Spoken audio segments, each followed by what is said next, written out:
Hello everybody, my name is Nathan Jackman, and today I will be presenting my study, Real versus Perceived Anti-Semitism Amongst the American Evangelical Community. The evangelical community can be defined as evangelical Christians in the United States, and they represent a significant religious and cultural group that is primarily in the South, but they are spread throughout the United States. They are characterized by their commitment to the authority of the Bible, necessity of personal conversion, of being born again, hence they're called Baptists, and emphasis on evangelism, and generally share the core beliefs of personal relationship with Jesus Christ and God, a literal truth of the Bible, which is from their roots in Calvinism, as well as a mandate to spread their faith. Now, moving on to Judeo-Christian relations, European Jewish immigration in the early 1900s changed social dynamics due to the lack of amount of Jews present in the United States prior to this point. Catholic-Jewish tensions marked a significant historical period which left a mark on Jewish psyches regarding their receptiveness to Christianity, even though they are very different than evangelical Christians. Now, moving on to the born-again movement, which I mentioned earlier, I would see Jews comparing them to the KKK, as it was founded in a similar area in the South, and almost all of the members of the Ku Klux Klan and other racist groups, if that's the correct term, would be composed of majority evangelical Christians. And the 1980s witnessed the rise of the born-again movement. Even though it had existed prior, the born-again movement really rose in the 1980s due to celebrity pastors and the rise of television and more access to more people. So more people were exposed to evangelical beliefs through television.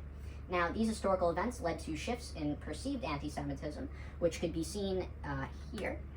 So Jews today see evangelical Christians as well as Muslims as the topmost anti-Semitic groups in the United States.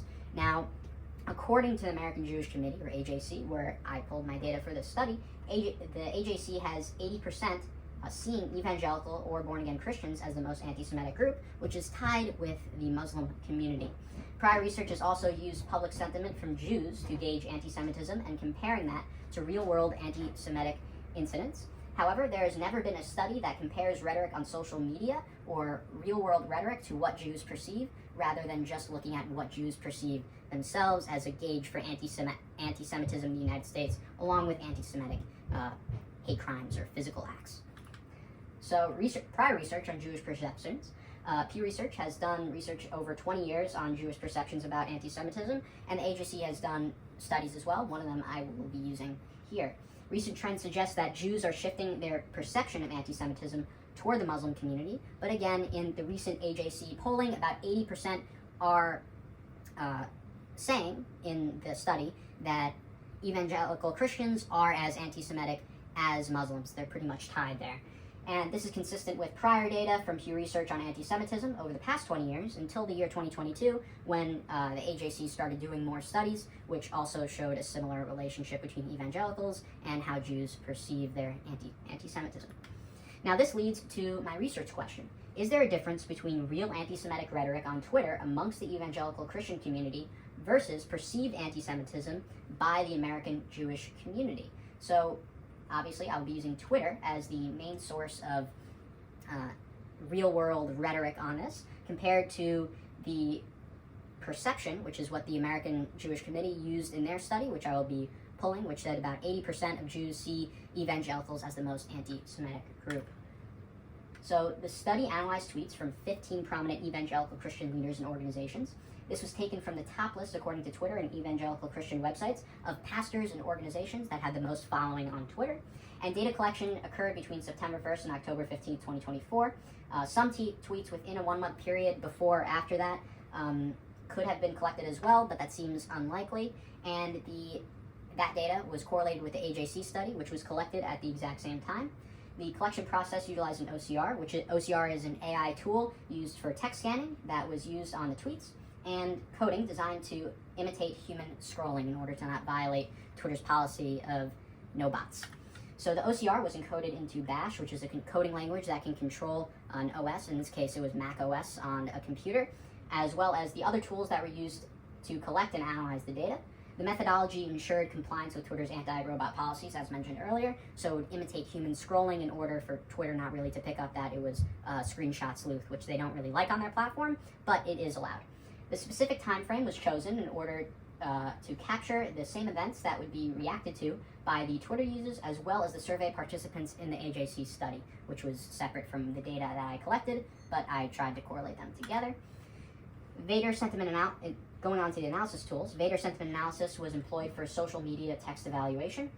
That was put together with the Anti-Defamation League's dictionary, which provided base words and phrases that, I don't really want to provide examples because some of them could be vulgar, but base words and phrases that could be considered anti-Semitic. And the Vader tool would see if they were positively used or negatively used, because it could, or neutrally used, because it all depends on the context. And Vader analyzes the context. So all those tweets were then taken with the OCR and put into a standard.txt document, so the Vader sentiment analysis tool could read all the tweets and put them through along with the Anti-Defamation League dictionary to see what is considered anti-Semitic and if that's positive, negative, or neutral.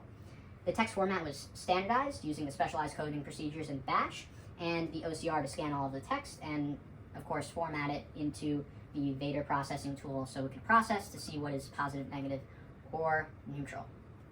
So this leads on to the results. Now, you can see the majority of the tweets were neutral content, but the amount of positive tweets compared to negative tweets at 8.7% were much larger than the negative tweets at 5.9%, but the vast majority, 85.4%, were neutral, and the combined positive and neutral tweets were about 94.1%. The perception analysis.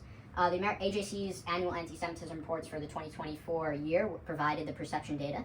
The surveys were conducted during the same time frame, as I mentioned earlier, and the survey results did consistently rank evangelicals as one of the top anti-Semitic groups, along with the Muslim community. The data that I collected revealed a significant gap between perception and observable social media behavior by the majority of tweets that did not have anti-Semitic rhetoric with them, so they were not negative anti-Semitic rhetoric, and the majority were actually positive when they were mentioning Jews or the Jewish community. The Pearson correlation test showed significance with the p-value less than 0.00001. That means there is zero significance between the perception and the observable statement by evangelical organizations and leaders on Twitter, so there's no real, there's no significance in proving that those two are correlated. There's zero correlation. Moving on to the discussion, the prevalence of neutral and positive sentiments challenges the notion of widespread anti-Semitism, as I mentioned before, and a significant portion of evangelical Christian discourse does not engage with Jewish-related topics, as you could see with the 85% neutral tweets, but I would say about 13% did engage with Jewish topics, and the higher percentage of positive tweets, at about 8%, compared to the negative ones, indicates supportive tendencies toward the Jewish community from the evangelical community, which is different from what the AJC survey said, which has evangelicals ranked among the highest anti-Semitic groups out there by Jews, which is their perception.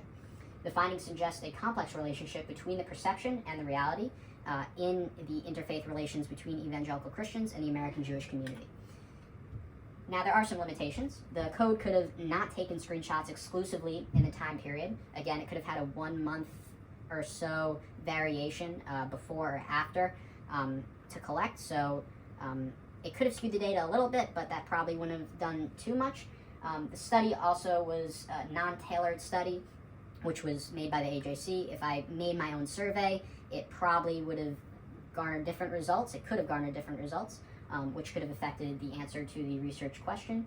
The Vader tool parameters, it could have included unintended documents that weren't in the screenshots. Again, that would be very few, if any, but it still is possible.